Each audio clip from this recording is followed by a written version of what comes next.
Hey, it's Tony Brueski, and this is our week in review over the weekend, taking a look back at some of the most compelling conversations and stories that we've covered for you of the last week. Brand new episodes back Monday morning, bright and early, 5 a.m. here on the podcast. This is an examination of the hidden human condition. This is the Hidden Killers Podcast. With Tony Brueski. Jennifer Coffindaffer is with us, retired FBI special agent, Hidden Killers daily contributor. Jennifer, let's talk about Brian Kohberger's case. There's a new expert witness that is on the docket. I know you saw that and have tweeted about it. What's your thought on that one? It's about genetic genealogy, and they're certainly going to try and poke holes into that. Not surprised at all. As you know, let's see now, it's probably been 6 weeks or more ago, they retained another attorney number 4, that is, in fact, an expert in DNA. And so I expected that they would also then employ an expert in DNA itself. In other words, this is an expert attorney, but they're going to want an expert report. And I found it interesting that her background is botany, kind of odd to, the study of plants. Yeah. And I'm sure their genealogy. But anyway, I thought that was extremely interesting, the background of this witness. But nevertheless, that's who they've chosen. And they're going to try to poke holes. But at the end of the day, they have a buccal swab from Brian Kohberger, and it is the DNA on the sheath. So I'm not sure really how much traction they're going to get out of this. And credentials do mean something in this. I mean, the world of expert witnesses, and I think the general public needs to understand what that means. It's not a witness that has anything to do with the case itself. This is someone who's an expert in the field of what is being discussed, what's being questioned, and such. So you put the name expert in front of it, you think, oh, they really know it, and that's where credentials come into play. When botany's your specialty, how exactly are you an expert over here in genealogy? What is the bar, really, for someone to technically be an expert witness, quote unquote? Well, such a great question. And essentially, courts of law will decide if a person is an expert. So the defense or the prosecution will hire someone as an expert. And that is typically based on their curriculum vitae, the CV as it's termed, and they'll look it over. And that CV will have on it pages and pages of their background, their education, their experience. And then that attorney will make an assessment. Is this person an expert in terms of them being able to show that in a court of law? Do they trust this person from the standpoint, what is their history in terms of expert testimony? Have they been deemed an expert in a court of law already?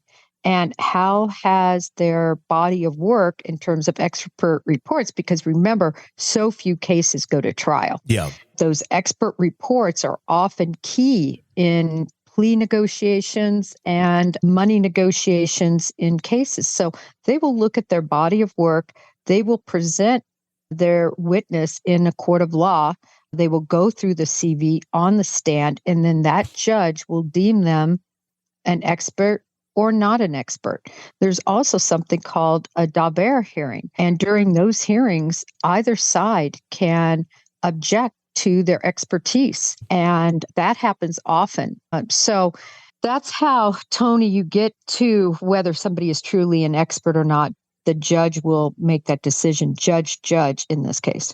Is there almost different tiers of expert witnesses where you got your A-listers who are going to be very expensive? They're going to have a lot of experience. They're going to have testified all over the place and really have the solid credentials. Then you got the Bs that are kind of, they're working their way up there. They maybe not have as much experience, but they know their stuff. And you kind of get your C and D-listers that it's kind of a side hustle, if you will. And maybe they kind of know their stuff a little bit. I know we saw one of them in, I believe it was the I think it was the Murdaugh case, or it was where your testing of the phone was you tossed it across the room and everyone was, are you serious? This is what you did? That seemed more like a C or a D class expert witness.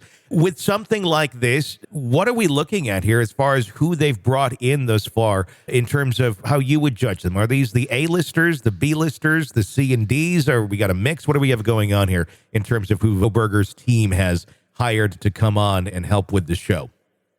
Well, certainly in terms of their crime scene expert, that's an A-lister. Okay. He is amazing. He's well thought of. And I will be very interested to see his report on what he has to say. I think the two media experts were also probably very good in their field. I say that because, of course, I read that expert witness report. Yeah, you ended up on it. I ended up on it. And so they did definitely a deep dive into everybody's reach in social media. A huge deep dive, way deeper than I would think ever you would need for such a hearing. Sure. I mean, it was just so overboard.